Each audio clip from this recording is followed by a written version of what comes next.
بسم اللہ الرحمن الرحیم۔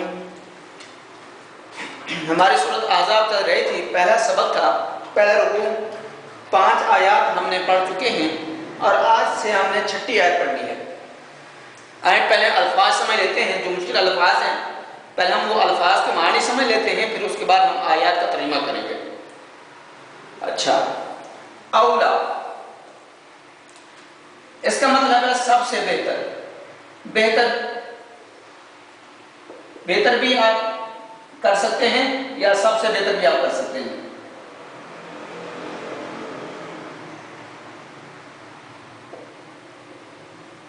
بہتر۔ اولو الارحام اس کا مطلب ہے رشتہ دار۔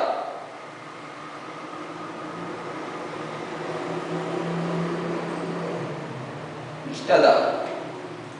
اولیاءکم، اولیاء اولا کی مطلب ہے اس کا مطلب ہے تمہارے دوست۔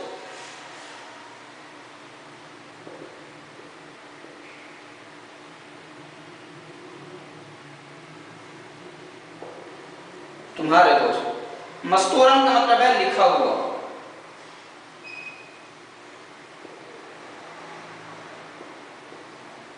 لکھا ہوا۔ اب ہم اس پوری آیت کا ترجمہ دیتے ہیں۔ النبی اولا بالمؤمنین من انفسهم وازواجہ امہاتہم۔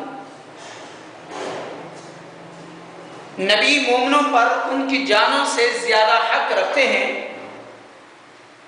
وازواجہ امہاتہم اور نبی کی بیویاں جو ہیں وہ مومنین کی مائیں ہیں۔ ترجمہ کیا ہوا؟ النبی اولا بالمؤمنین من انفسهم وازواجہ امہاتہم۔ نبی مومنوں پر ان کی جانوں سے زیادہ حق رکھتے ہیں اور اس نبی کی بیویاں مومنوں کی مائیں ہیں۔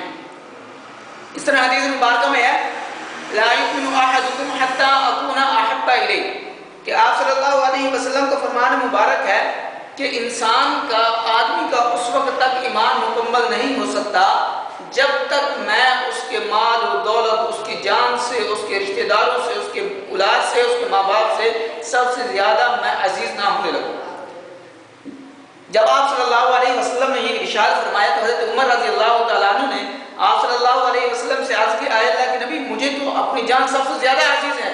تو آپ صلی اللہ علیہ وسلم نے فرمایا تھا اے عمر ابھی تک آپ کا ایمان مکمل نہیں ہوا۔ پھر کچھ عرصے کے بعد پھر حضرت عمر رضی اللہ تعالیٰ عنہ آپ صلی اللہ علیہ وسلم کی خدمت میں حاضر ہوتے ہیں، تو کہتے ہیں کہ اے اللہ کے نبی اب آپ کی جان سے زیادہ مجھے اور کوئی بھی عزیز نہیں ہے۔ آپ سے زیادہ نہ مجھے میری اپنی جان عزیز ہے، نہ مجھے مال و دولت زیادہ محبوب ہے، نہ اپنی اولاد زیادہ عزیز ہے، نہ مجھے اپنے ماں باپ آپ سے زیادہ عزیز ہیں۔ تو آپ صلی اللہ علیہ وسلم نے فرمایا کہ اے عمر اب آپ کا ایمان مکمل ہو چکا ہے۔ اب آگے وَأُولُو الْأَرْحَامِ بَعْضُهُمْ أَوْلَىٰ بِبَعْضٍ فِي كِتَابِ اللَّهِ مِنَ الْمُؤْمِنِينَ وَالْمُهَاجِرِينَ۔ اور رشتہ دار آپس کے، رشتہ دار آپس میں، رشتہ دار آپس میں اللہ کی کتاب کی روح سے یا کتاب میں جو لکھا ہوا ہے اس سے مسلمان اور مہاجروں سے ایک دوسرے کے ترکے کے زیادہ حقدار ہیں۔ اب اس کا مطلب کیا ہے؟ مطلب یہ ہے اللہ رب العزت فرماتے ہیں کہ جو رشتہ دار ہیں سب سے پہلے آپ کے ترکے کے وہ زیادہ حقدار ہیں، یعنی کہ جو آپ کا مال ہے، جو آپ کی میراث ہے، وہ آپ کے رشتہ داروں کے اندر سب سے پہلے تقسیم ہوگی۔ یا یہ بھی ہو سکتا ہے کہ اگر آپ کسی کے ساتھ احسان کرنا چاہتے ہیں، کوئی آپ کی امداد کا طلبگار ہے، اس کو آپ کی امداد کی ضرورت ہے، تو اس وقت انسان سب سے پہلے اپنے رشتہ داروں میں دیکھے آیا کہ میرے رشتہ داروں میں کوئی میری امداد کا مستحق تو نہیں ہے، کوئی میری مدد کا ضرورت مند تو نہیں ہے کہ میں اس کی مدد کروں۔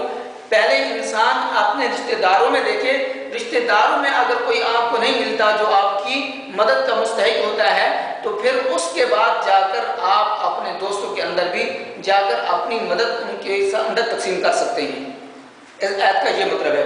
تو آگے ہے اِلَّا أَن تَفْعَلُوا إِلَىٰ أَوْلِيَائِكُمْ مَعْرُوفًا، مگر یہ کہ تم اپنے دوستوں سے احسان کرنا چاہو، یعنی کہ اگر جو سب سے زیادہ جو پہلا حق ہے وہ اپنے رشتہ داروں کا ہے، ٹھیک ہے، رشتہ داروں کی مدد کرتی، پھر آپ چاہتے ہو کہ میں اپنے دوستوں کے ساتھ دوستوں کی مدد کروں تو آپ یہ ان کی کے ساتھ مدد کر کے ان کے ساتھ بھی آپ احسان کر سکتے ہو. کان ذالک فی الکتاب مذکورا، تو فرمایا کہ یہ اللہ کی کتاب میں لکھا ہوا ہے. وَإِذْ أَخَذْنَا مطلب ہے یہ جمع ہے، اس کی واحد آتی ہے آخذہ، یہ جمع ہے، اس کی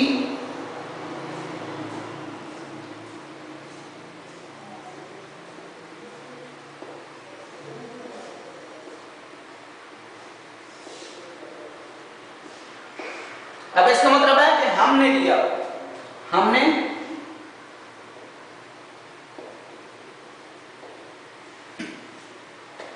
کیا لیا؟ مطلب ہے ہم نے عہد لیا یا ہم نے وعدہ لیا، ہم نے عہد لیا، عہد لیا.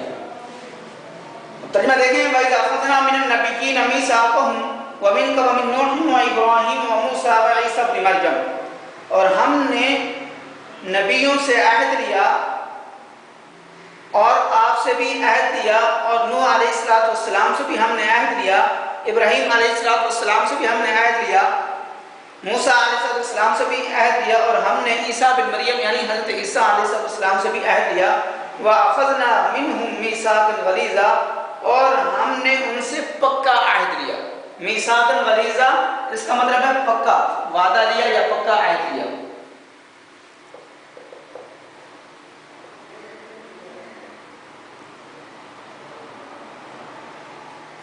ٹھیک ہے. اور اس کے بعد ہے لیسأل، یسأل کا مطلب ہے پوچھنا بھی ہوتا ہے،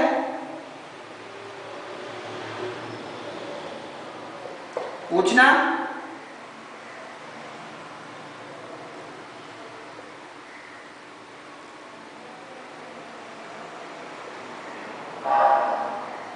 کرنا یہ بھی ہوتا ہے. اچھا، صادقین ایک ہوتا ہے کہ سچ بولنے والے، ایک صادقین کا مطلب ہے سچ بولنے والے، اور ایک مطلب ہے تاکہ ان کی سچائی کا علم ہو سکے. سچ بولنے والے،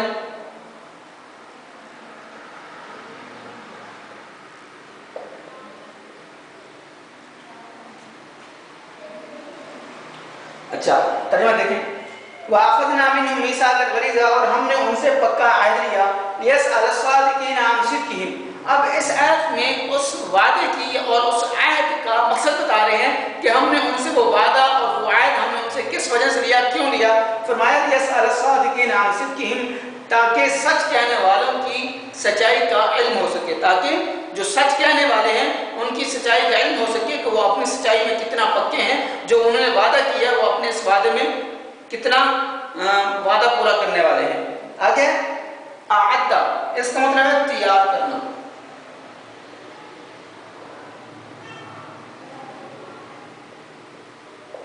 تیار کرنا. علیمہ کا مطلب ہے دردناک.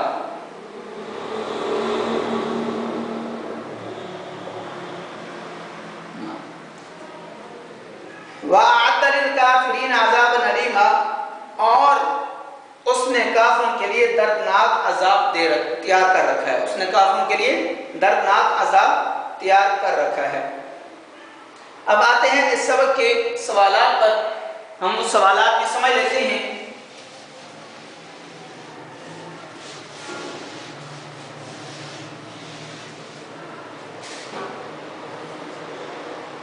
پہلا سوال ہے سبق کی ابتدا میں آپ صلی اللہ علیہ وسلم کو کن باتوں کی تلقین کی گئی ہے. سبق کی ابتدا میں آپ صلی اللہ علیہ وسلم کو کن باتوں کی تلقین کی گئی ہے، پہلا سوال ہے.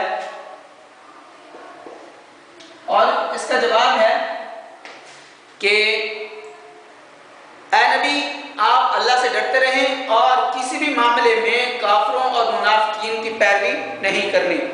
اور اس کے بعد دوسری بات جس کی تلقین گئی ہے وہ ہے وَاتَّبِعْ مَا يُوحَىٰ إِلَيْكَ مِن رَّبِّكَ، کہ جو آپ کی طرف آپ کے رب کی طرف سے وحی کی جاتی ہے، جو خدا کی طرف سے آپ پر وحی کی جاتی ہے اس کی آپ نے ہر حال میں پیروی کرنی ہے. اور وَتَوَكَّلْ عَلَى اللَّهِ، اور فرمایا کہ آپ نے اللہ پر بھروسہ رکھنا ہے.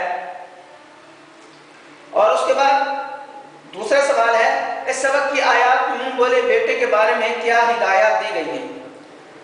یہ دوسرا سوال ہے، اس میں یہ ہے کہ آپ